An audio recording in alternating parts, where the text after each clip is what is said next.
সংখ্যালঘুরা বলছেন মমতা বন্দ্যোপাধ্যায় আসলে সংখ্যালঘু বিরোধী, কারণ তিনি সংখ্যালঘুদের ব্যবহার করেন, ভোট ব্যাংক হিসেবে ব্যবহার করেন। আবার রাজ্যে যখন মুর্শিদাবাদ মালদার মতো হিংসা হয় তখনও কোথাও যেন সংখ্যালঘুদের ব্যবহার করার প্রবণতা মমতা বন্দ্যোপাধ্যায়ের মন্ত্রী সিদ্দিকুল্লাহ চৌধুরী এবং অন্যান্যদের মধ্যে দেখা যায়।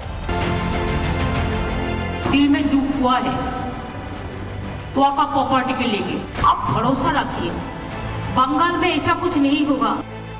ওয়াকফ বৈঠক বয়কট থেকে শুরু করে ওয়াকফের বিরোধিতায় পথে হাঁটা, তোষণের পথে হেঁটে বারবার মমতা বন্দ্যোপাধ্যায় সংখ্যালঘুদের চোখে ধুলো দেওয়ার চেষ্টা করে গেছেন। সেই ট্র্যাডিশন সমানে চলছে।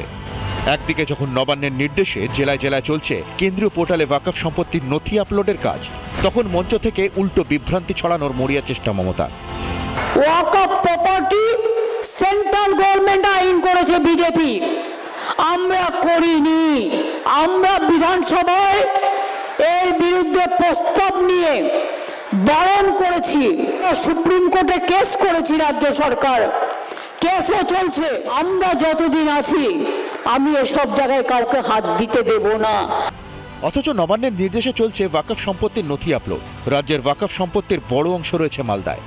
সরকারি পোর্টালে ওয়াকফ সম্পত্তির নথি আপলোড করতে গিয়ে সমস্যায় পড়ছে বেশ কিছু ওয়াকফ কমিটি, কারণ যে নথি চাওয়া হচ্ছে সেই নথি অনেক কমিটি দিতে পারছে না। As per the law, 5th December 2025 last date upload করার জন্য। এটা হচ্ছে লাস্ট ডেট উই পোর্টালে। একজন মতোয়ালিকে প্রপার্টি আপলোড করতে গেলে যে সমস্ত ডকুমেন্টেশন দরকার, এটা আমার ব্যক্তিগত মতামত মনে হয়েছে, আমার অনেক মতবাদের কাছে সেই তথ্য কিন্তু নেই। এত জটিলতা আছে, হয়তো না দেখলে বোঝা যাবে না। প্রায় নিয়ার অ্যাবাউট 30টা পয়েন্ট আছে যেগুলো ম্যান্ডেটরি প্রভিশন। সেই সমস্ত ম্যান্ডেটরি প্রভিশনসগুলোকে ফিল আপ করে পোর্টালে ঢোকা, পোর্টালে সমস্ত ফিল আপ করা, এটা খুবই কষ্টকর। সমস্যা হচ্ছে শেষ সময় তাড়াহুড়োর জন্য। দেশের আইন মানতে যে তিনি বাধ্য তা বিলক্ষণ জানতেন মমতা বন্দ্যোপাধ্যায়।